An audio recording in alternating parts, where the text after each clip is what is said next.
Oke.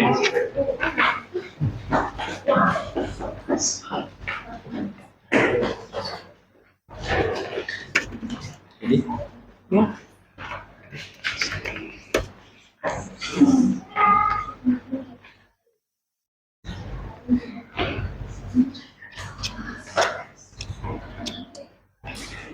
amen.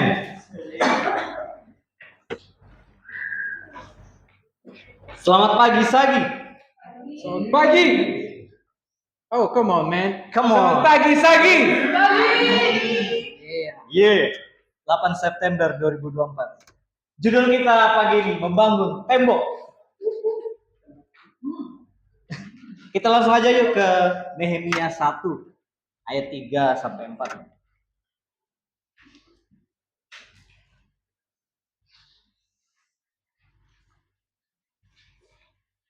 Yang udah di sana katakan membangun. Amen. Nehemia 1 ayat 3 sampai 4. Kata mereka kepadaku, orang-orang yang masih tinggal di daerah sana yang terhindar dari penawanan ada dalam kesukaran besar dan dalam keadaan tercela. Tembok Yerusalem telah terbongkar dan pintu-pintu gerbangnya telah terbakar. Ketika aku dengar berita ini, duduklah aku menangis dan berkabung selama beberapa hari. Aku berpuasa dan berdoa kehadirat Tuhan semesta langit. Di Kamis lalu, kita juga udah belajar tentang Nehemia nih. Kita lihat gimana kondisi bangsa Israel. Semua udah tahu kan masalah yang dihadapi oleh bangsa Israel.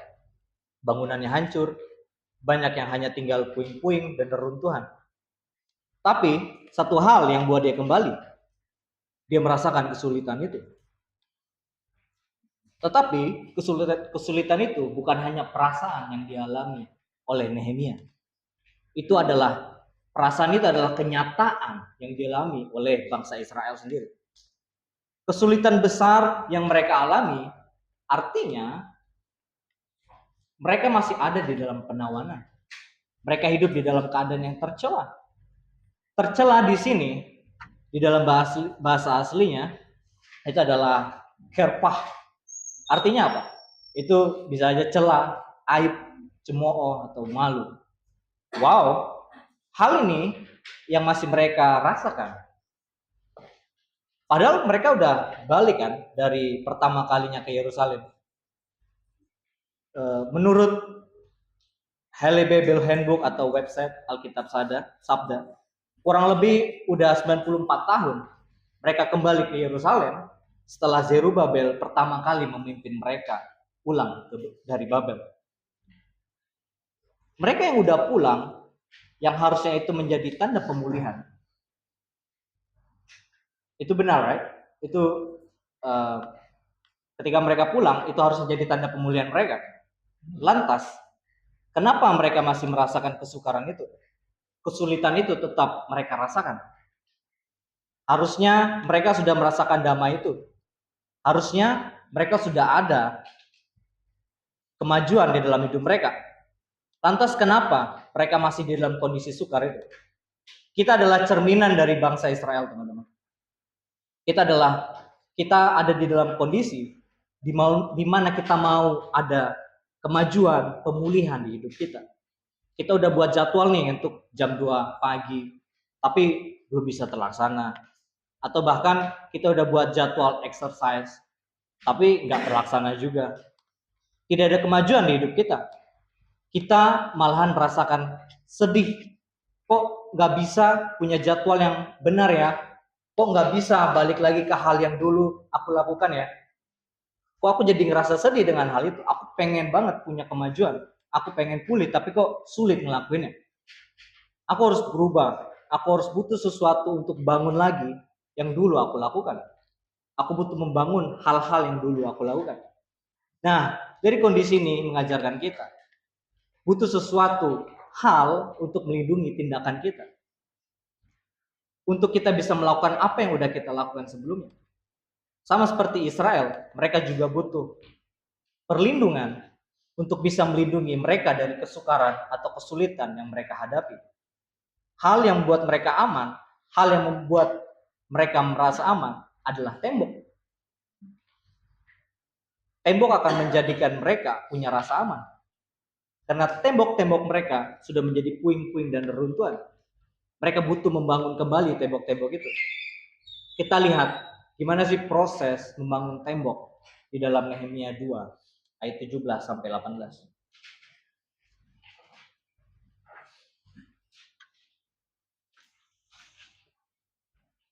Katakan membangun. Nehemia 2 ayat 17 sampai 18. Berkatalah aku kepada mereka, kamu lihat kemalangan yang kita alami, yang Yerusalem telah menjadi reruntuhan dan pintu-pintu gerbangnya telah terbakar. Mari kita bangun kembali tembok Yerusalem supaya kita tidak lagi dicela. Ketika aku beritahukan kepada mereka betapa murahnya tangan Tuhanku yang melindungi aku dan juga apa yang dikatakan raja kepadaku, berkatalah mereka, kami siap membangun. Dan dengan sekuat tenaga mereka mulai melakukan pekerjaan yang baik. Teman-teman sekalian, jelas kesukaran itu terjadi karena nggak ada tembok. Nehemia melihat semua kehancuran yang terjadi, tapi dia juga menyadari kalau Yerusalem telah menjadi reruntuhan. Tembok yang kokoh sebelumnya ini telah menjadi reruntuhan. Yerusalem, kota yang kuat, sekarang sudah menjadi reruntuhan dan hanyalah tertinggal puing-puing. Nehemia menyadari kalau ini bukanlah suatu kondisi yang baik bagi Yerusalem. Mereka sedang ada di dalam kesukaran besar saat itu. Jawabannya adalah tembok harus dibangun. Kenapa tembok harus dibangun? Setelah kita mempelajari bahwa kita melihat bahwa tembok itu ternyata merepresentasikan keamanan dan perlindungan. Jadi tembok itu berfungsi untuk melindungi suatu kota sehingga dapat memberi keamanan di dalam kota itu. Itulah kenapa kalau di dalam peperangan, target utama untuk musuh dapat masuk ke dalam suatu kota adalah dengan menghancurkan tembok terlebih dahulu. Agar mereka dapat masuk ke dalam kota untuk mengacaukan dan berkuasa atas kota itu. Ingat, kekuatan dari suatu kota itu terletak pada tembok. Dan setelah kami pelajari tembok lebih dalam, kami menemukan kalau tembok itu refer kepada disiplin. Yang dimana tembok adalah sesuatu yang menjaga atau memberi perlindungan di hidup kita. Sehingga saat kita membangun disiplin atau penguasaan diri, itu berarti kita membangun tembok yang dapat menjaga setiap perilaku dan setiap tindakan kita. Ya, saya tahu bahwa tembok adalah sesuatu yang penting di hidup saya. Tanpa disiplin atau penguasaan diri, kehidupan seseorang akan mudah dihancurkan dan dikuasai oleh musuh. Karena tidak ada yang melindungi hidup. Contohnya, disiplin untuk mengkonsumsi firman Tuhan. Itu akan menjaga langkahmu untuk tetap jalan di dalam kebenaran. Oleh karena itu, kita semua membutuhkan tembok disiplin di setiap area kehidupan kita. Di minggu lalu kita belajar bahwa Tuhan menggerakkan hati kita untuk berbalik dan kembali ke rumah. Dan ada sesuatu yang harus kita korbankan lagi. Pak Giri menyebutkan bahwa melangkahkan kaki untuk pulang itu membawa kita pada setengah perjalanan pemulihan. Dan melakukan apa yang benar membawa kita kepada pembangunan kembali yang membawa pemulihan. Sampai dengan hari ini, saya tahu bahwa setiap orang sudah kembali kepada tempatnya masing-masing. Amin. Dan waktu kembalinya kamu, ada banyak hal yang ditunjukkan Tuhan saat kamu berdiri di depan mezbah. Dan pastinya beberapa dari sini melihat ada banyak reruntuhan yang terjadi saat kamu balik. Tuhan bukakan banyak hal. Saat kamu berdiri di depan mezbah, disitulah kamu mulai melihat kehancuran yang telah terjadi. Atau mungkin sudah terjadi sekian lama.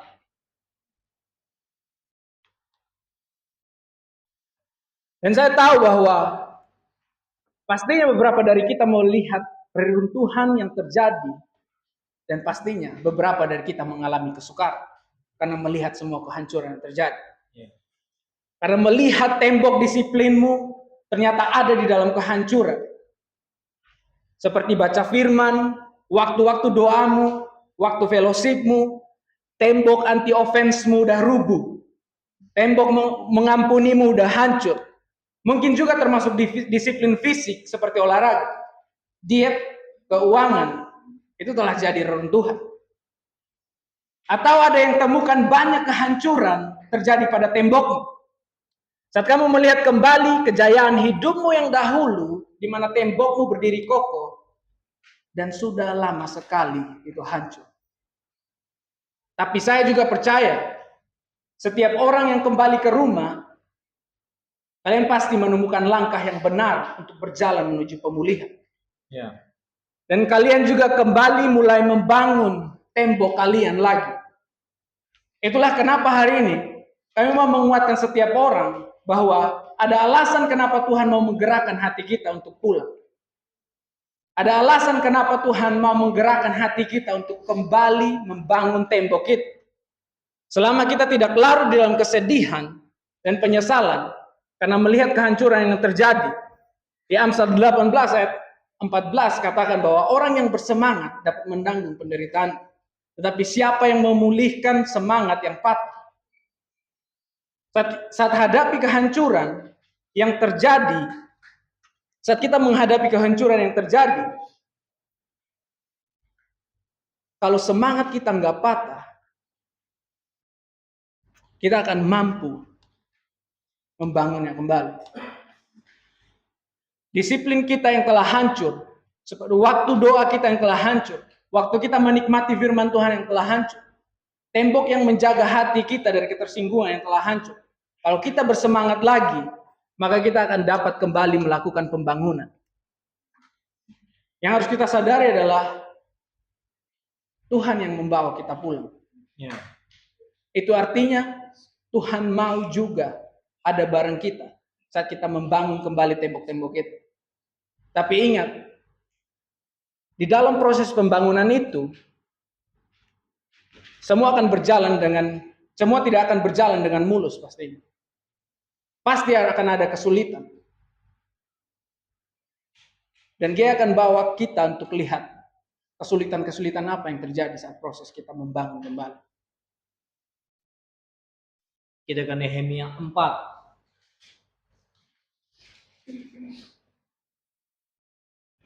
Ayat 1 sampai 2. Yang udah di sana katakan there. Ketika Sanbalat mendengar bahwa kami sedang membangun kembali tembok, bangkitlah amarahnya dan ia sangat sakit hati. Ia mengolok-olokkan orang Yahudi dan berkata di hadapan saudara-saudaranya dan tentara Samaria, apa gerangan yang dilakukan orang-orang Yahudi yang lemah ini? Apa mereka memperkokoh sesuatu? Apa mereka hendak membawa persembahan? Apakah mereka akan selesai dalam sehari? Apakah mereka akan menghidupkan kembali batu-batu dari timbunan puing yang sudah terbakar habis? Seperti ini. Jadi ayat ini adalah kondisi tembok. Ketika ditulis ini, kondisi tembok sedang dibangun oleh bangsa Israel. Tembok yang fungsinya untuk melindungi bangsa Israel dan memberikan keamanan untuk mereka. Membangun tembok ini bukan perkara yang mudah. Musuh datang kepada bangsa Israel untuk mengganggu proses membangun tembok. Musuh datang untuk mengolok-olok bangsa Israel. Musuh datang untuk mengintimidasi mereka, melemahkan mereka untuk enggak menyelesaikan tembok. Musuh mencoba membuat mereka putus asa. Catat ini, perkataan yang membuat putus asa tidak akan menghasilkan apa-apa.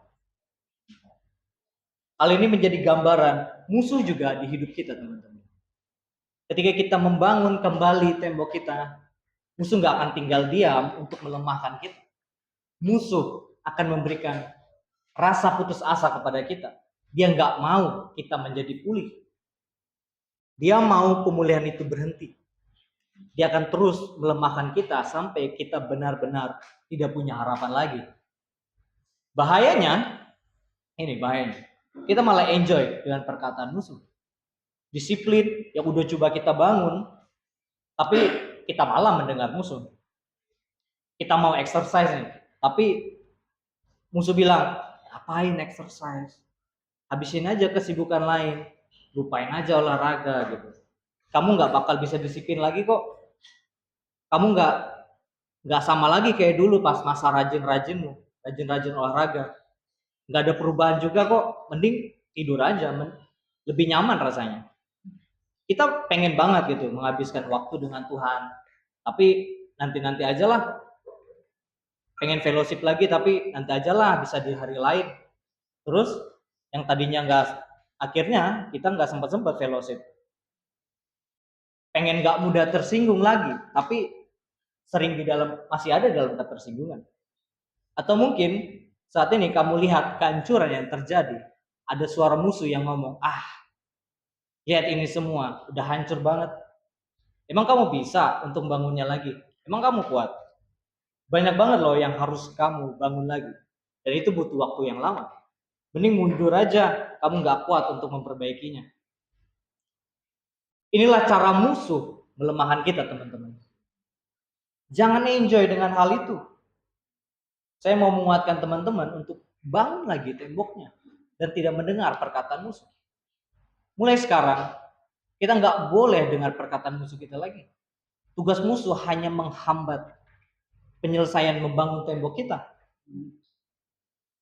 Amen. Kita harus menyelesaikan pembangunan tembok kita. Kita sudah bertekad untuk selesaikan tembok itu.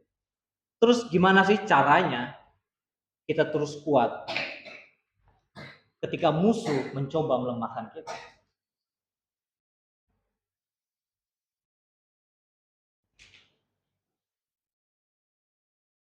Sama seperti yang dia ngomong tadi, bahwa biasanya di dalam proses pembangunan itu kita pasti akan menghadapi kesulitan. Tapi Tuhan juga mendesain harapan di dalam masa ini agar kita dapat menghadapi dan melewati semua kesulitan ini. Mari kita lihat di Nehemia 4 ayat 13 sampai 14. Nehemia 4, sudah di sana? Maka di bagian-bagian terendah dari ruang di balik tembok, di tempat-tempat terbuka, kutempatkan rakyat menurut suku-suku mereka, dengan pedang, tombak, dan busur mereka. Lalu kulihat bangkit dan berkata kepada para pemuka, kepada para penguasa, dan kepada seluruh rakyat, jangan takut kepada mereka. Ingatlah kepada Tuhan yang maha besar dan dahsyat, dan berperanglah untuk saudara-saudaramu, anak-anakmu laki-laki, anak-anakmu perempuan, istri-istrimu, dan rumah-rumahmu. Ingat bahwa musuh akan selalu mencoba untuk melemahkan dan menghancurkan kita. Dan mereka akan selalu mencoba dan berusaha untuk menemukan cara yang tepat untuk dapat mendiscourage kita. Saya bisa bilang bahwa mereka akan selalu dan sangat-sangat cerewet di masa itu untuk melemahkan kita, untuk mendiscourage kita. Tujuan mereka apa? Untuk membuatmu discourage dan berhenti membangun tembokmu. Karena ketika kamu terdiscourage, disitulah musuh mendapatkanmu. Dan di momen itu juga kamu pasti akan kehilangan kekuatan. Amsal juga ngomong bahwa semangat yang patah akan mengeringkan tulang. Jadi cara untuk melawan discourage adalah dengan mendengarkan encourage yang diberikan. Yes. Di dalam cerita ini, saya mau kita lihat bahwa orang Israel ini merepresentasikan kita. Di dalam cerita ini, kita sebagai orang Israel. Dan Nehemia di sini sebagai orang yang dipilih Tuhan. Dia sebagai leader dan juga dia sebagai saudara bagi orang Israel saat itu. Satu orang Israel ada di dalam proses pembangunan mereka. menghadapi banyak tekanan dalam proses pembangunan itu. Di sini kita bisa melihat apa yang dikatakan Nehemia di sini. Nehemia datang untuk menguatkan mereka. Nehemia datang dan ngomong kepada semua pemimpin-pemimpin dan semua orang yang ada di situ. Tujuannya dia mau menguatkan mereka. Itulah kenapa dia ngomong di sini bahwa jangan takut kepada mereka. Ingatlah kepada Tuhan yang Maha Besar. Seberapa sering saat kamu berada di masa-masa ini, kamu memilih untuk tidak mendengarkan setiap encouragement yang diberikan oleh pemimpin atau bahkan saudara-saudara.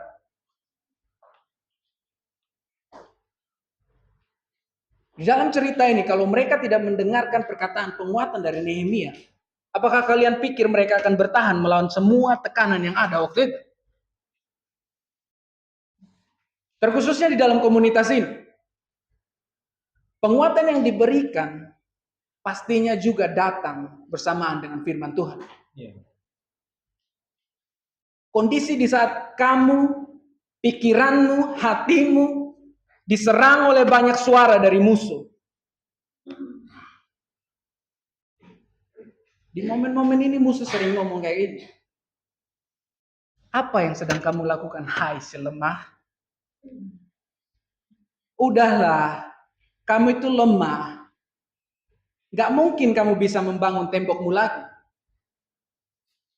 Ini terlalu sulit. Kamu gak mampu. Kamu gak kuat. Semuanya udah hancur parah.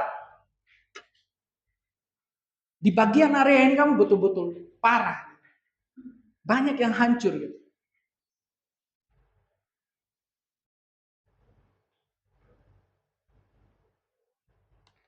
Ini terlalu sulit bagi kamu. Kamu gak mampu. Udahlah, pura-pura aja baik. Walaupun kamu hancur. Gak usah diberesin. Aku tahu kok kamu gak kuat. Jangan dipaksakan. Kasihan kamunya. Mungkin di momen-momen ini kamu mulai discourage. Dan saat itu juga pemimpin atau saudaramu datang dengan firman Tuhan untuk menguatkan kamu. Come on man, you can do it. Hey, you can do better than this. Saya tahu di dalam momen ini gak mudah untuk bisa terima penguatan. Amin. Ada yang setuju dengan saya? Tapi saya mau menguatkan Bapak Ibu Saudara sekalian. Di momen itu, kamu seharusnya mendengar dan percaya pada firman yang dibawa oleh pemimpin atau saudara-saudaramu. Terkadang, salah satu alasannya adalah kamu terlalu fokus pada realita dan kesulitan. Ditambah lagi beberapa suara musuh yang sudah kamu ambil. Beberapa suara musuh yang sudah kamu konsumsi. Membuat kamu merasa bahwa kamulah yang melihat seluruh gambaran yang jelas. Kamulah yang paling mengerti situasimu. Sehingga itu membuat kamu banyak beralasan saat mereka datang menguatkan kamu. Ya, aku tahu ini terlalu sulit. Atau kamu mendengarkan ya. Tapi kamu nggak memegang penguatan yang diberikan. Iya sih, benar. Tapi kayaknya aku nggak mampu deh.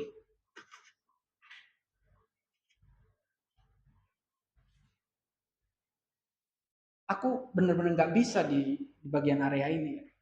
Aku sulit banget bangun pagi. Iya sih, aku orangnya pemalas. Gak apa-apalah gitu. Aku bangun, yang penting siang bisa baca Alkitab. Sore mungkin lah aku bisa baca Alkitab. Aku ini sakit gitu, aku nggak kuat gitu. Aku nggak bisa melakukannya. Ini yang biasa disebut big bad. Terlalu besar alasan yang kamu punya saat saudaramu menguatkan kamu.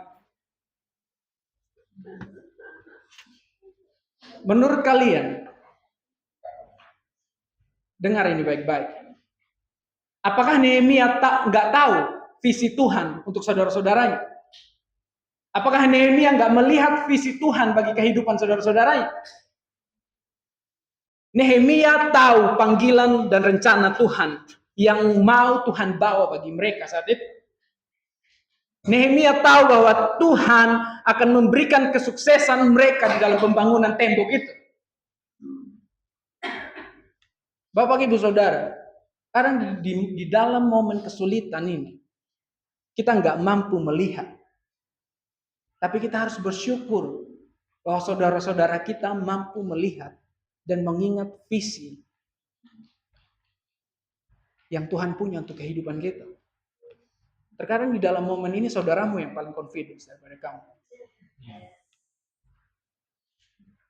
Jadi saya menguatkan kalian semua hari ini bahwa di masa sulitmu, saat kamu membangun tembokmu, mencoba membangun disiplinmu di dalam kehidupanmu, dengarlah setiap encouragement yang datang di dalam hidup.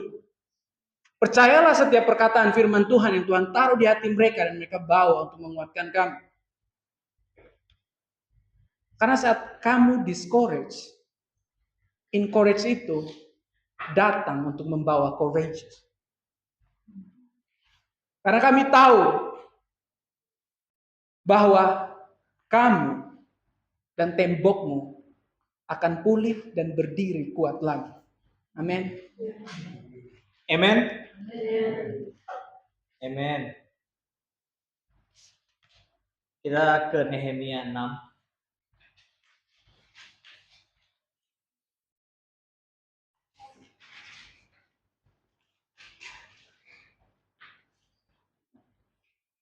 Yang udah di sana katakan selesai.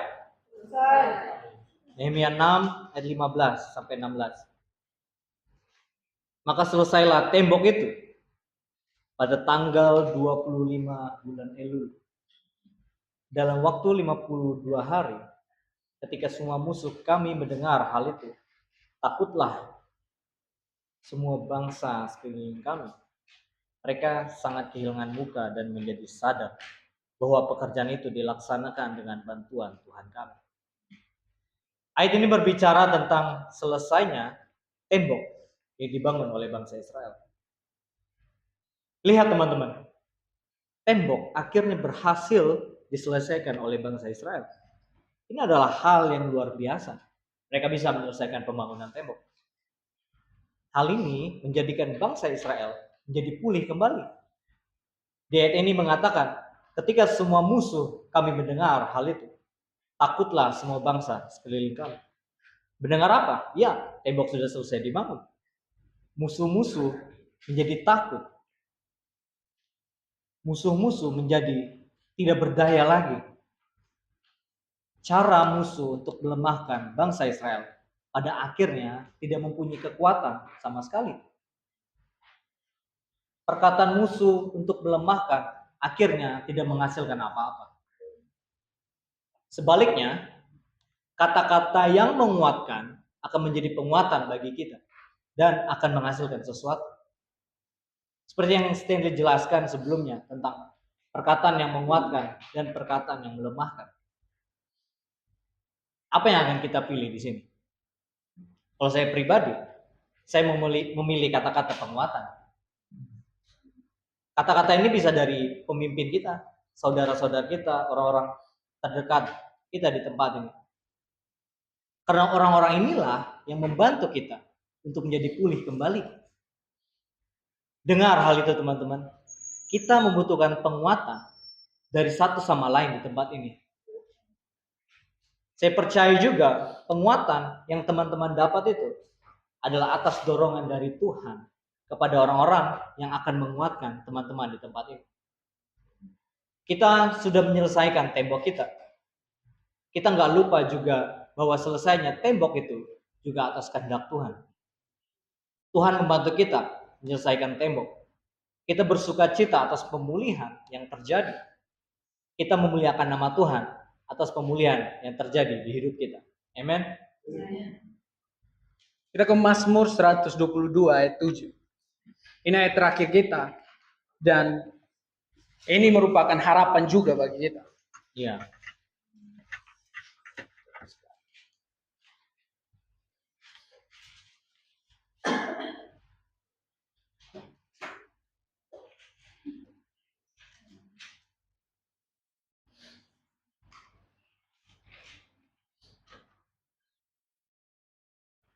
Semua sudah di sana?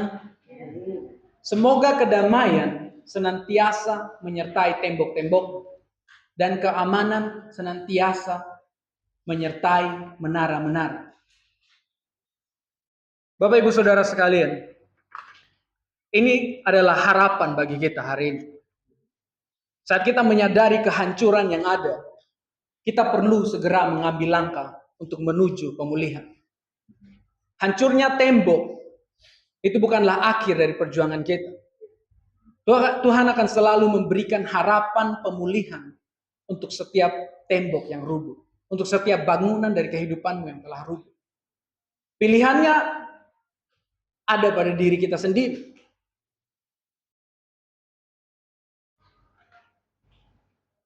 Apakah kita mau bangkit dan kembali membangun tembok atau tidak? Tapi saya percaya di tempat ini. Saya percaya bahwa setiap orang di sini mau kembali dan membangunnya lagi. Dan pastinya, saat kamu punya kerinduan yang besar untuk kembali membangun tembokmu, kamu harus ekspektasi bahwa itu nggak bakalan mudah. Musuh akan selalu cerewet, mencoba melemahkan, mencoba mendiscourage. Tapi ingat bahwa Tuhan taruh pemimpin dan saudaramu di sekelilingmu untuk menguatkan kamu di momen itu. Yang kamu lakukan adalah mempercayai mereka di momen itu. Sehingga itu akan membuat kamu kebal menghadapi semua discourage yang coba ditembakkan musuh di dalam hidupmu. Pada akhirnya, saat tembok kita terbangun, akan ada damai di tanahmu. Karena ada disiplin, ada keteraturan di dalam kehidupan, ada kenyamanan. Karena sesuatu yang kuat itu berhasil dibangun. Dan itu yang mengamankan kehidupan. Itu yang mengamankan setiap langkahmu dan tindakanmu.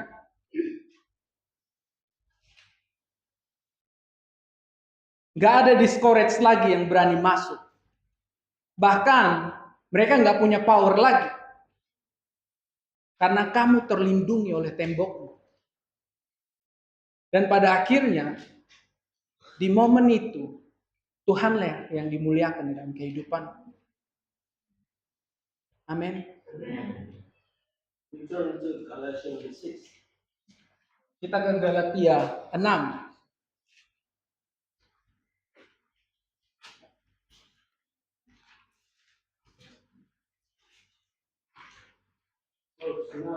Galatia 6 ayat 9.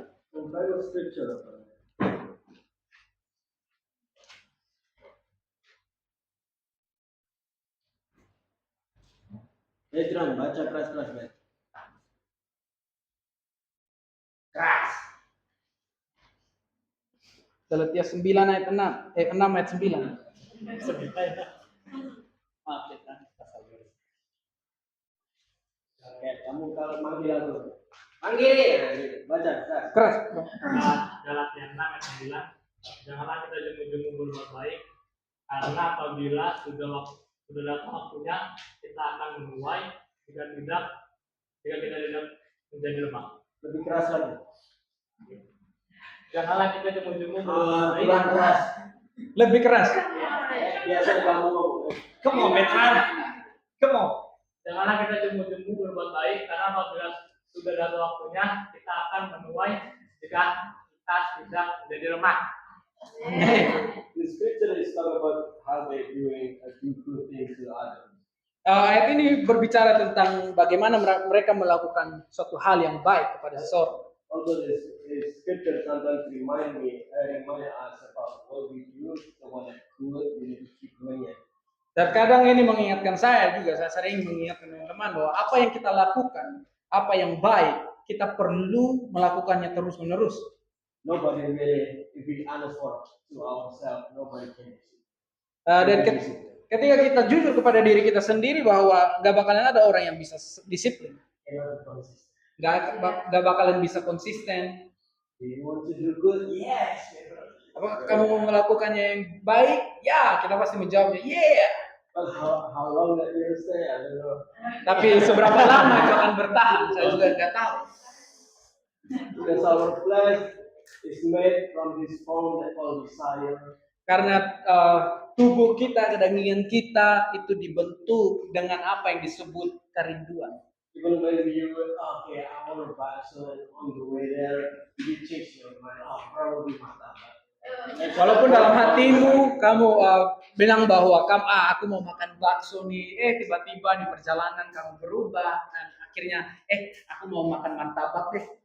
That's what mostly break our discipline. Dan itu bahkan itu sering menghancurkan disiplin kita. Knowledge of the enemy that keep discourage you to keep consistently good. Knowledge of the enemy that keep you away from the Oke.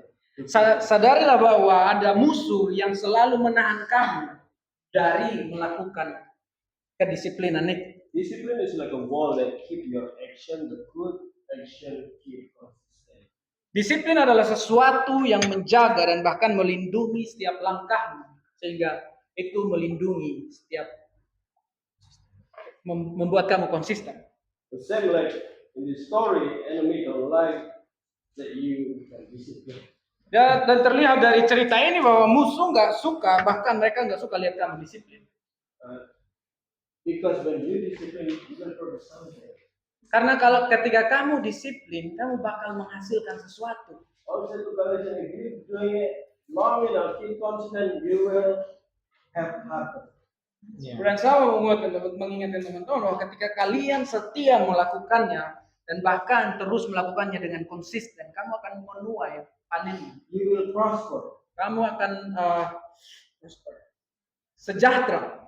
You will have better shape, Kalian akan punya bentuk tubuh yang baik, better blood pressure, punya tekanan darah yang bagus, better hemoglobin, punya kandungan darah merah, better face. muka yang fresh. There is harvest that you can do if you discipline. Ada tuaian yang akan kamu tuai, yang akan kamu dapatkan kalau kamu konsisten dengan disiplin. The problem is the enemy don't like you have harvest. Masalahnya, Enjoy the harvest. musuh nggak suka kalau kamu harus menuai, dan bahkan musuh nggak suka lihat kamu menikmati hasil dari tuaian itu. So the enemy will discourage you to continue. Itulah kenapa musuh akan menguatkan kamu untuk tetap melakukan ketidakkonsistenan itu. Discourage you from do what is right. Discourage you from do what is good. Melemahkan kamu untuk melakukan apa yang benar, melemahkan kamu untuk melakukan apa yang baik. The key that they share is listen to God's word. Jadi kunci yang sedang mereka sampaikan tadi adalah mendengar setiap penguatan yang diberikan. Nehemiah said, "Don't be afraid." Nehemia ngomong di sini bahwa janganlah kamu menjadi takut kepada mereka. He said something. He said word. Dia mengatakan sesuatu, dia mengatakan perkataan. That will revive the excitement in them. Yang akan membangkitkan semangat di dalam hati dan bahkan di hidup seseorang. The amazing thing is the people also accept, listen to. Dan yang mengejutkan bahwa yang luar biasa bahwa orang-orang ini punya respon yang baik, mereka menerima penguatan itu. Talk about encouragement can be two ways. Dan ketika kita berbicara tentang penguatan itu bisa dijelaskan dari dua cara. Can be like encouragement word. Seperti penguatan pekerjaan, Word. kata-kata, melalui kata-kata. Or encouragement word that lead you to do something. Atau penguatan dalam bentuk direksi atau memimpin kamu untuk melakukan sesuatu. Maybe also tell them, do this. Nehemia Your sword and shovel, and then everybody is keep on guard in their section. Jadi Nehemia juga memberitahu mereka masing-masing apa yang harus mereka lakukan. Angkat pedangmu, angkat sangkulmu, kamu berjaga-jaga dan lakukan pekerjaanmu itu dan terus membangun. That's what encouragement that usually difficult to do. Dan bahkan kenyataannya bahwa terkadang itu adalah salah satu penguatan yang bahkan sulit untuk diterima pada masa itu. A person came to us sometimes, we have difficulty to do this. Waktu seseorang datang kepada kita, wah kita punya kesulitan untuk melakukan ini.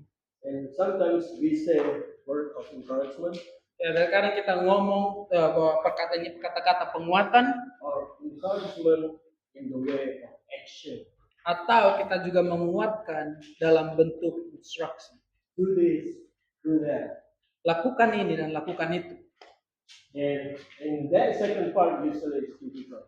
Dan bagian yang kedua terkadang itu sulit. Difficult to accept it or receive it.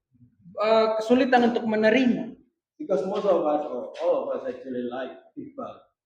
Kadang kita juga semua suka alasan yang besar,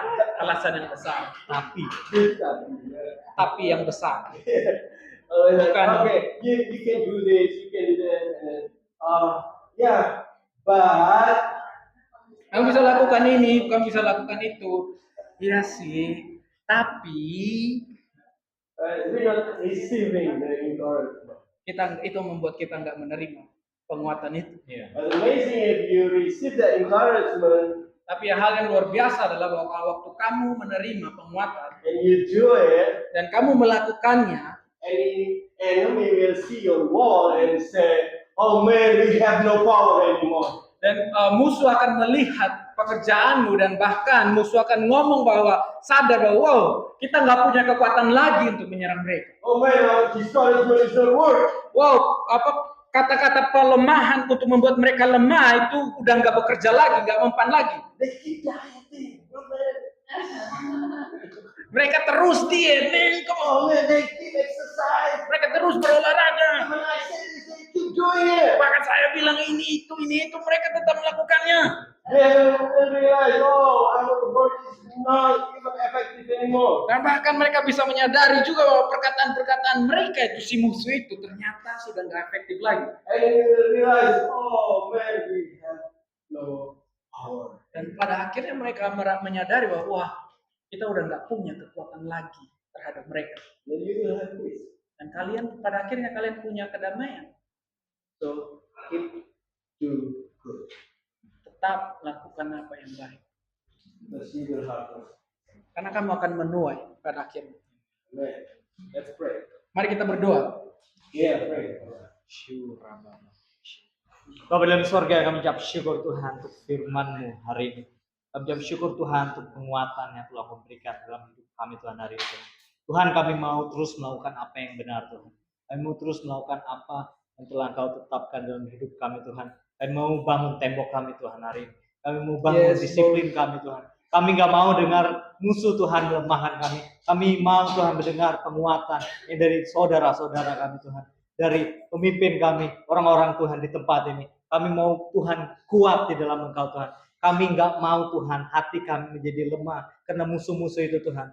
Kami mau bangun tembok yang kuat Tuhan. Ajar kami Tuhan, pimpin kami Tuhan dalam pembangunan tembok ini Tuhan. Berikan kami Tuhan pemulihan total dalam kehidupan kami Tuhan.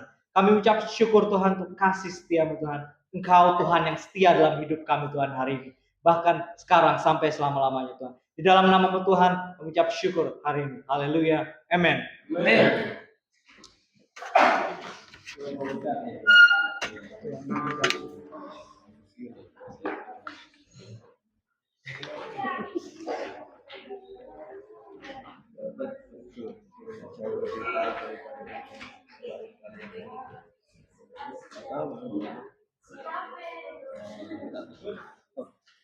Good.